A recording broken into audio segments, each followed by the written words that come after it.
The government have been praising this week Formula One as a great industry for the UK and everything. Is there something hypocritical about them saying that, you know, Formula One's fantastic and all the rest of it? They're never going to go fully electric, but the rest of us have got to go fully electric by 2030 on new cars. Does that irritate you as much as it does me?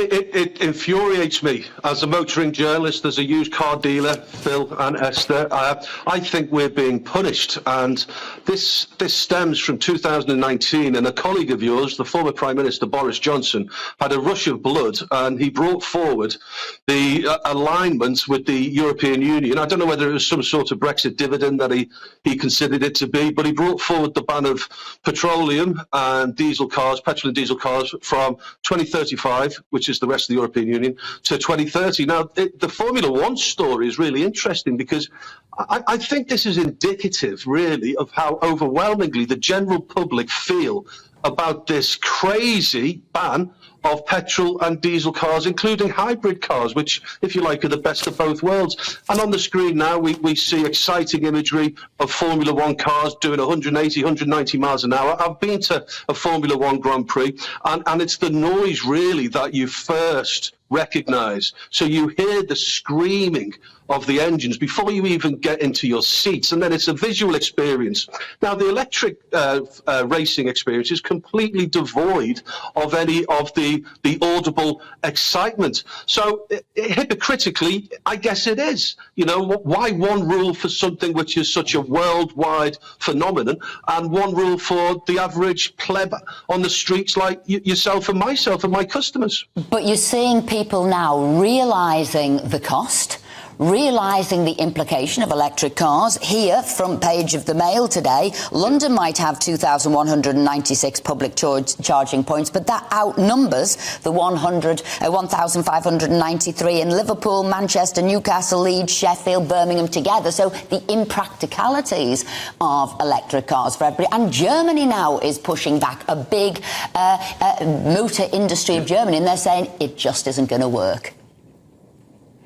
Well, Esther, it's not going to work. The infrastructure just simply isn't there. Toyota have said that if the UK sticks this 2030 crazy ban, they're going to pull out of the UK car manufacturing. The battery companies, Esther, they're not going to get ready in time. They're even having doubts about whether they can supply enough batteries. You mentioned about London charging points. A pal of mine has got a 75 grand Tesla. He tried to make it up to Edinburgh. He had to stop numerous times. He was 55 miles from Edinburgh. He had to turn the air conditioning off because it only had 75-mile range. He had to turn the aircon off. If it was at night, he wouldn't have made it because the headlights would have drained everything. It's crazy. The demand isn't there.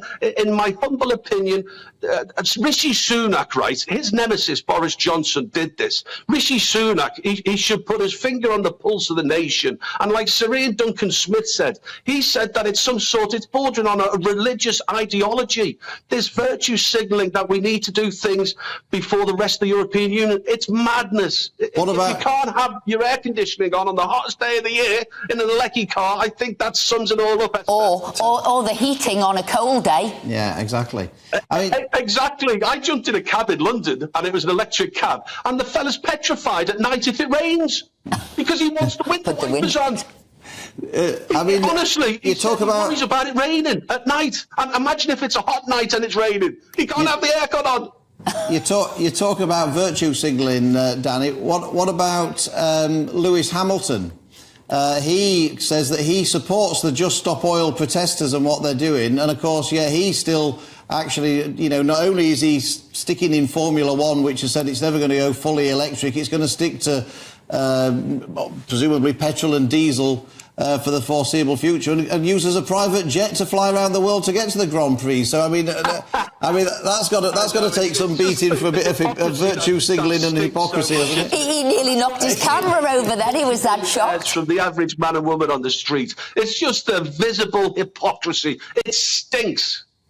But by the way, Danny, just finally, what impact do you think this will have on the car market? If this ban goes ahead by 2030, what impact will it have on new car sales and used car sales?